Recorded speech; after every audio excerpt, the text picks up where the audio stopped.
What's going on, everybody? Smell Wonky coming at you once again, and today we're going to be discussing X-Men Issue 4 Brotherhood of Evil Mutants. Let's get into it. It's getting good, folks. The issue starts off with the X-Men. They're training up as usual, this time though in the Danger Room. I think this is the first appearance of the Danger Room.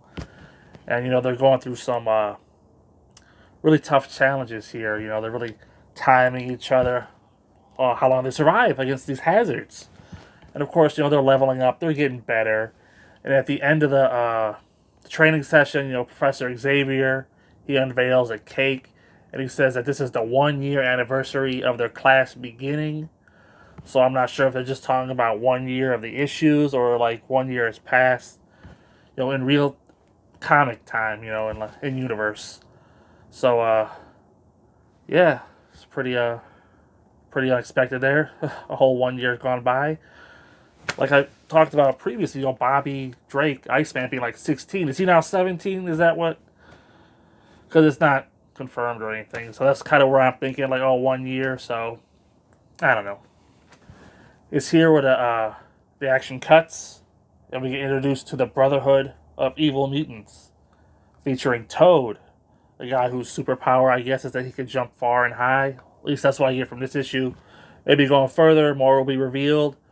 We also get introduced to the Mastermind, who is a master of illusions, who creates, realistic illusions that, later on go to, like, affect the X-Men. And, of course, we got Quicksilver and his sister, Scarlet Witch, which are going to round out the team with, of course, Magneto. So it's 5v5, Brotherhood of Evil Mutants versus the X-Men.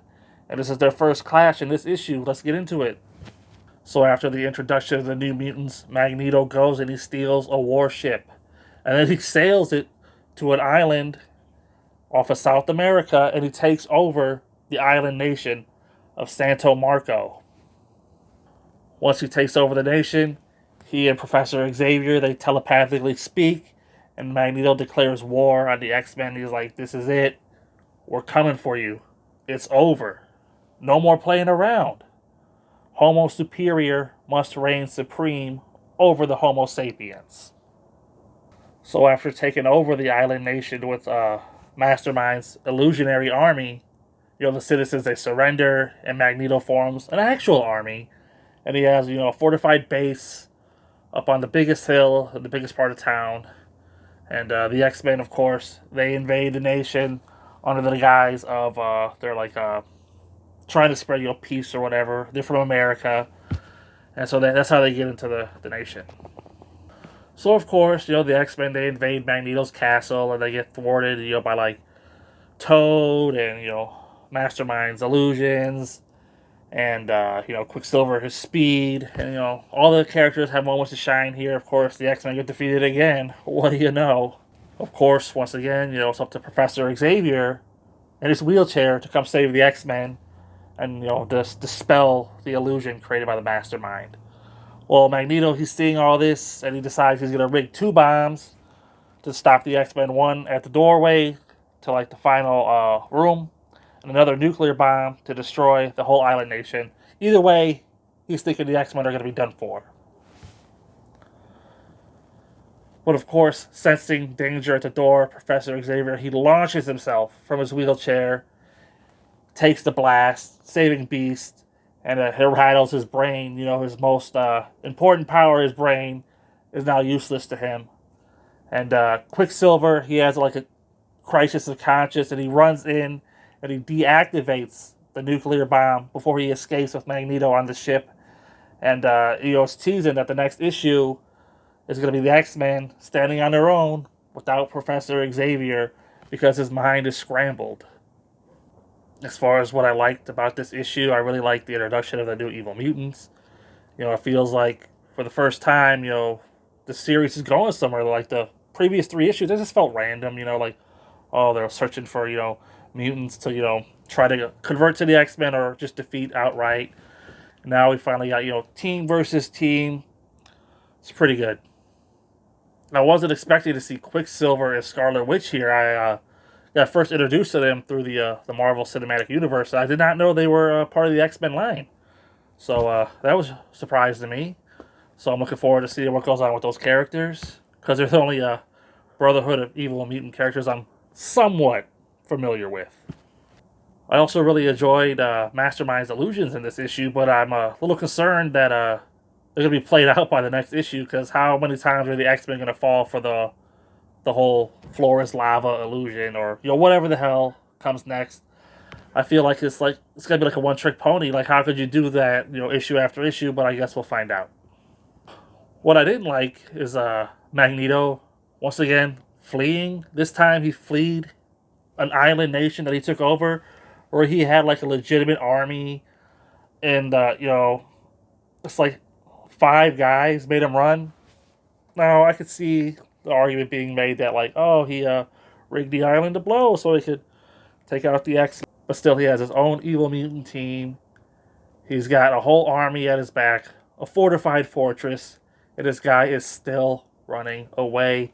When are you just gonna dig your heels in and fight back, Magneto?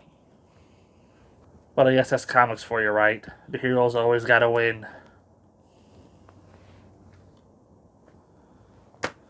Overall, I'm gonna give X-Men issue 4 like a 4 out of 5. Uh, these last couple issues have been pretty strong. It's looking like the next issue is going to be a sequel to this one because like I said, they teased that Charles Xavier is not going to be able to bail the X-Men out because his brain is scrambled. So we'll see what happens. All right, we're going to keep this thing rolling with issue number 5, titled Trapped, One X-Man. This issue picks up where the last one left off. The X-Men just get back to the X-Mansion. They're tucking old Professor Xavier into bed when all of a sudden, an unexpected appearance by Jean Grey's parents. They show up. They're on their way to the World's Fair. They pop in, so the X-Men, they all gotta get out of their uniforms and distract the parents. They can't let them meet Professor Xavier. And while all this is going on, Mastermind is searching for the location of the X-Man's hideout.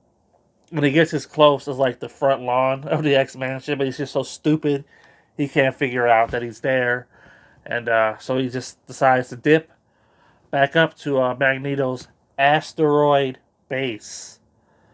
If you've been following these books, Magneto, he's gone from like a secret island base, that he takes over an island nation. Now he's up in space in an asteroid.